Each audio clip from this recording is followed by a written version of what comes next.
So thank you very much, Matt Weston, for joining me today on this podcast on behalf of Wright Hassall. I'm super excited. And it's an absolute pleasure to have you joining and discussing a really important topic that's very, very close to my heart. And I know it's a topic which actually all businesses need to be mindful of.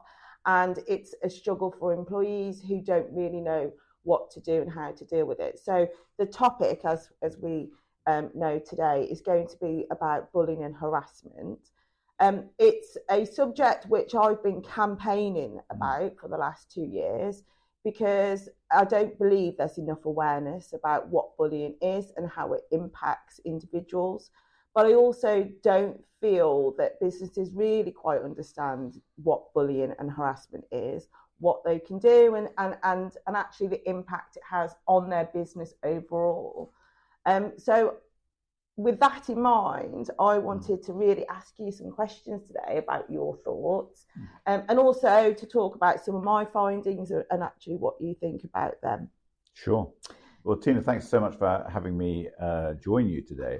And can I just say, all credit to you for taking this up as an issue and really championing the problem that we have in workplaces and to Wright Hassall for the focus that they've allowed you to give it. So that's terrific. And very happy to join you and to answer any questions you may have. But I'm sure we'll enjoy the discussion. Yes, great stuff. Thank you. So just to start off on what I've discovered really from my research over the last 2 years is that there's a massive under-reporting and a massive lack of understanding as to what bullying and harassment is. And there's a wider impact to businesses because bullying and harassment can affect morale, it can affect productivity, it can lead to silent resignations or, lots of turnovers. But I think, what I'm keen to do ultimately is end workplace bullying, but that might be a bit further down the road because to end it, people need to understand what it is and how it impacts individuals and how it impacts businesses.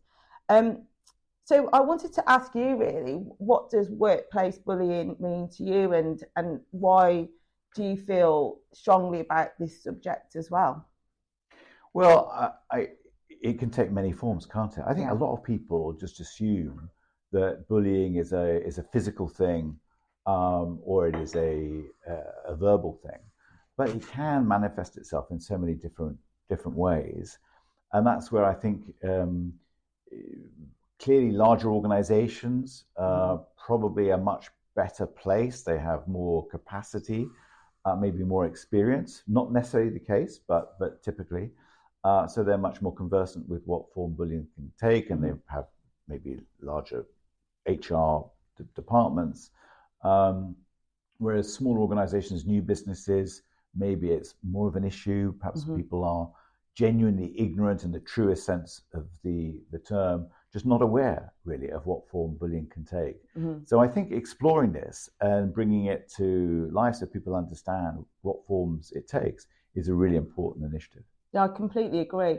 And actually, as an employment lawyer, what I've noticed, because I act for lots of businesses, that even with the larger people teams or HR teams, the teams can sometimes be removed from what's actually happening on the ground.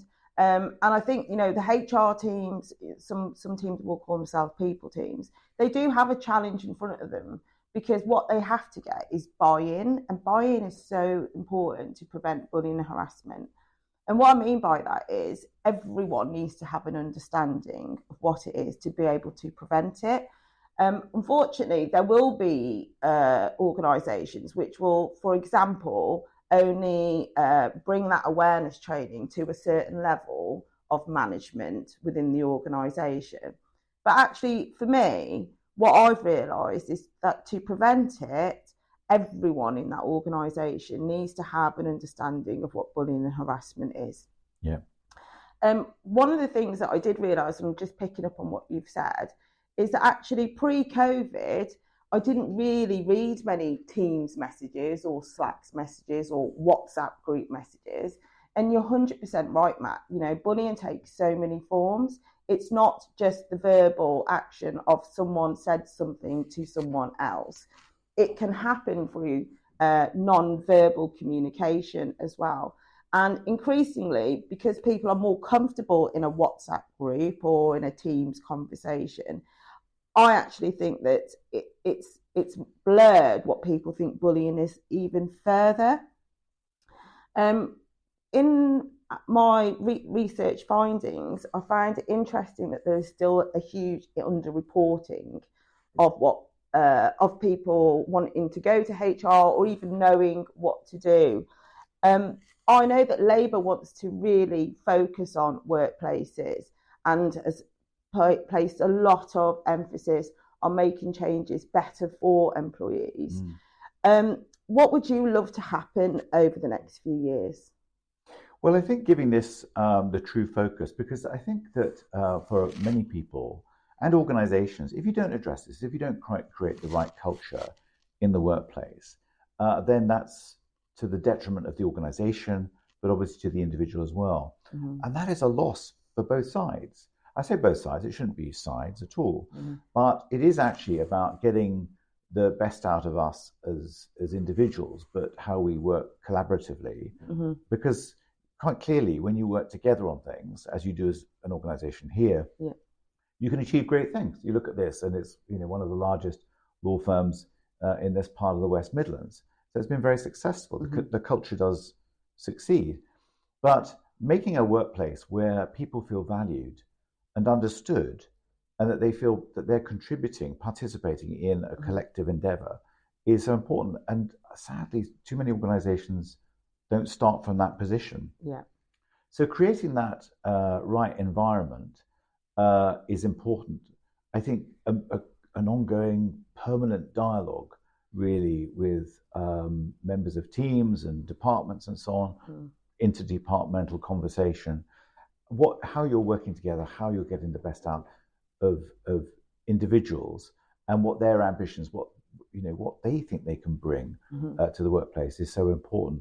It's essentially about value. But if you don't do that, as you know, Tina, the negatives are so damaging for the individual, but for the organisation too. Absolutely. One of the statistics that came out from my research findings was that 33% of the surveyed individuals wouldn't recommend their employer. And I think that's really quite a big finding. And that'll be for many reasons, but my survey was very much focused on bullying and harassment. And so what that's telling me, if employees feel unhappy in their workplace or they feel unsupported in challenging bullying and harassment, that they have a big voice when they leave because they won't recommend an organisation.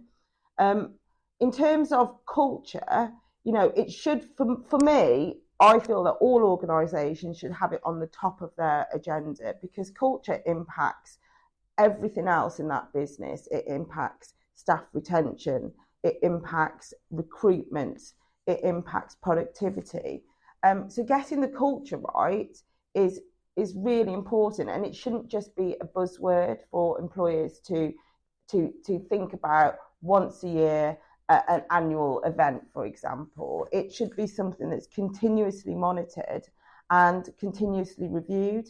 I have noticed that those organisations which make culture a prominent feature of their business have far more long-serving employees and a much more happier workforce as well. So it's so true, and I think organisations often forget how important it is to retain people. And of course, there will always be some churn in an organisation. Of course, yeah. People will think, oh well, I see my future in a different place, and it can be a different organisation, or it can be that they choose to take a different route, and so on. But the fact is, people have come to work for you. Now that's a decision. It's a relationship they've entered into. And you need to respect that as an employer. And as I said, talk about valuing people. But once you have someone in the organization, you don't really want to lose that person. You don't want to lose them after a couple of weeks or months or whatever, or even perhaps a couple of years, because they build knowledge. Correct. They build networks within the team and so on, the organization. And that's a really valuable thing because there's this compound knowledge of people, which is of huge value to the organization. So if you don't retain the people, you then have to retrain. They have to build a network. Absolutely. So there is this kind of schism in the organization where you start all over again, and that's very costly. Likewise, if you have people that have been bullied, they feel really upset, disenchanted, disaffected. They then take time out, maybe mental health issues that relate to that as well, or worse. And then you lose that person for a period of time or permanently. These come at great cost, clearly to the individual involved, but also to the organization. And that's why it's such an important issue that you're addressing. Yeah. I mean, lots of people who do feel bullied, they will take time off on long-term sick. But you're quite correct to mention the impact of mental health and well-being, because actually those individuals that have encountered bullying, and it doesn't need to be a series of bullying, one act can make someone feel the same way that years of bullying might make someone feel, because it's how that individual feels. Yeah. But it can result in long-term sickness absence, but it can also result in employees resigning. And unfortunately, it can knock confidence. So it will knock their confidence to the extent that they feel that they can't return to work in even in a different organisation. But I think, from my research and findings, and actually talking to lots of employers about it, I don't think there's a desire to not tackle it. So what I've discovered is that there is there's a lack of understanding as to the different forms of bullying. So in my survey, I asked, for example, do people think shouting is bullying? The result was more people felt that shouting was not bullying, which I found very strange. An abrupt email, the respondents that I surveyed felt perhaps wasn't bullying. So what I'm about is making sure that if people understand the different forms of bullying and harassment, and an employer can understand how to tackle it, regardless of job title within an organisation, that should significantly reduce bullying within the workplace and should increase a better culture for everyone else. One of the things that I wanted to ask you, Matt, is that, what would be your advice to businesses in relation to what they should do to tackle workplace bullying? Well, I think it comes fundamentally down to an appreciation of what bullying looks like, what forms it takes. And it needs to come from the very top of an organization. So they need to make themselves very familiar with the different forms of bullying. Here we are in the 21st century. Yeah. It's different to maybe what it would have been 30, 40 years ago. And, just listening to you talking, Tina, I sort of reminded of some of this nonsense that we hear in certain arenas about what is woke and this is woke. It's nonsense. This is absolutely fundamental. It's about making people feel valued and appreciated in the workplace. This is not some sort of snowflake thing. It is absolutely about everyone having a part to play, and that there aren't individuals who use the workplace to play out their own particular issues, which is essentially what bullying is. But to come back to your question, it has to come from the top. Correct. And then you have to create that culture within the organization, give the training to others so that the management teams then know what this looks like, and then it's fed out through the organization too. But it has to be set out clearly as part of the organization's statement, really, of how they behave, how they operate. And you might then ask me, do I have a statement? I don't, and it's a very small team that I work with. and maybe it's something that I should look at. Mm-hmm. But you do, whether you set it out clearly like that or you live by it, you should certainly live by it. But I think also you should set it out about what is acceptable, what is not acceptable. Mm-hmm. And I think the not acceptable is far easier. And I think the training that you can do, there is such good stuff out there about what microaggressions look like. Mm-hmm. Because some people are just not so familiar of what forms these take and what it's like to be on the receiving end of that. Mm-hmm. So it can be a gender maybe related issue or other type of aggression. And therefore, I think spelling it out to people about what that looks like is a really important thing. So that's where I'd start. Yeah. I mean, I agree that I deal with a lot of what I call misconceptions. So, you know, I frequently hear whether I'm defending an action on behalf of an employer or I'm actually being instructed by an employee. But there's this word banter, which I'm sure you've heard, but people will use that. Seems to be a male word. Is it a male word? I don't know. Do women use it as much? I think they do actually. Okay. So I mean, probably maybe not as much, but it seems to be this hidden defence to behaviours. You know, if you've done something and you didn't mean it, it was banter, so that makes it okay. And it's those misconceptions which I'm trying to really tackle. The other common misconception is, I've always got on well with that person. Why would they suddenly feel a particular way now?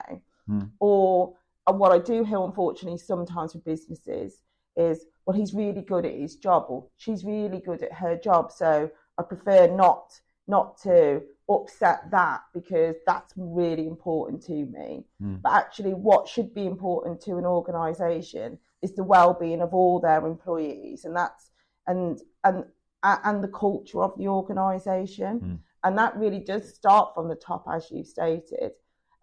What I noticed from my findings is, with all the training that I can deliver, what we really need to tackle is a fear of reporting, because you can do everything right. You can have the correct policies in place. You can have delivered the right awareness training. But if there is a fear of reporting, then bullying will be contained in that organisation and not dealt with. Yeah. And I found it interesting, really, because it was the main reasons people feared reporting was that they would suffer a detriment or they had no confidence in the reporting process or the matter being dealt with. What are your thoughts on that? I think the side that side of it is so important. So just what you're saying about banter, I think it's an easy excuse for people to play. The familiarity of colleagues, another reason, I think, and that's where the kind of reset is important in an organization, is to say, yeah, okay, this is what you may have thought about banter, or you thought about your colleagues and so on, and therefore somehow this is permissible to continue behaving like that, and clearly it's not. I mean, the reporting side is really important. So it's something, even in my very small team, that, you know, I will say that if there's an issue, you must speak to, you can't necessarily say that to me. If you don't feel you can say it to me, then you say it to this other person, or vice versa. Yeah. Because we all have different relationships and so on. And sometimes you feel it's easier to converse with a particular person, particularly on a personal matter. Yeah. Because, you know, there can be all sorts of bullying, there's sexual bullying too. Yeah. That we should perhaps, if you want to sort of come on to, but it's a big issue. And, you know, my workplace in Parliament, that has been a massive problem amongst certain individuals. That you need to be able to know that you can raise this issue in a safe place, with a safe, a person that you can confide in. So that's really important. But just as you were talking, Tina, I was thinking about, you know, a really good practice, and I was thinking about when I was I visited Toyota up in Derbyshire not so long ago in August, and just looking at how the management and the union work together. So it's a large employer, obviously. Yes. Thousands of people work there. But just how they have such a good working relationship between employer and union, and how they're getting the best out of everyone through that strength of relationship. So the unions have an important part to play too. Yeah, I mean, I agree. The more collaboration that unions and workforces and management have, I can only ever see that being a good, positive outcome, as opposed to, you know, there being disjoint between the different organisations or individuals within an organisation. So, I mean, you mentioned, Matt, about sexual harassment, and yes, you know, thankfully, there is now a stricter preventative duty on employers, and in reality, employers don't want to know or learn of sexual harassment work happening in the workplace. And my experience of dealing with employers is that they are mortified if that sort of allegation surfaces. But what I really like about the new legislation, which is due to come into force, is that it does place more preventative duties on employers. And I think keeping that alive, particularly with all the recent media coverage about sexual harassment as well, keeping that alive means it, again, a bit like bullying, stays at the forefront of an employer's mind. I think the days where businesses just had to focus on productivity are well gone, to be honest.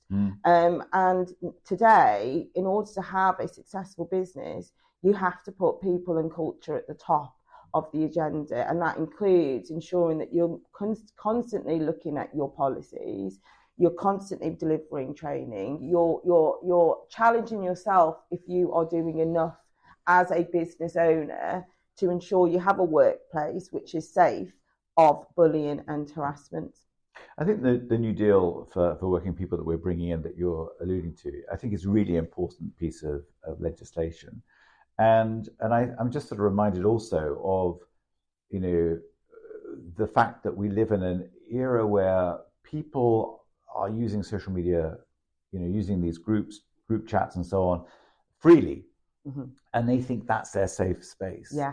But there is stuff that goes on there which is pretty shocking, can be, and then somehow what they put on wider social media, and the boundaries seem to have blurred. And so what they seem to think is perfectly acceptable to say out on social media, then they may not have said previously in a workplace, or but they sort of they're forgetting, because that behavior has gone unremarked, or uncontested on social media. So they think that they can say these other things elsewhere. So there's a lot of work to be done, I think, in addressing that. And I think for employers, sort of how people behave in these other areas, particularly if there's a workplace, group chats and so on, is really important too. Yeah, I agree. Because, you know, I guess the point about talking about sexual harassment and so on, but protected characteristics, and recognizing that you know, that we live in, at long last, there is recognition we live in a very diverse society, and really important that we not just simply respect that, but celebrate that too. And therefore, sort of what these forms of bullying can look like to members of our community take different forms, and therefore addressing homophobia, misogyny, racism and so on. It's so important. I 100% agree. I just want to say thank you. So I could carry on talking about this subject, Matt, because I am super passionate about this subject. And I really appreciate that you've come and shared your views with me today. So I'd like to just say, on behalf of Wright Hassall, thank you very much for your time. You're very welcome. Thanks for the invitation. Keep up the great work. Thank you.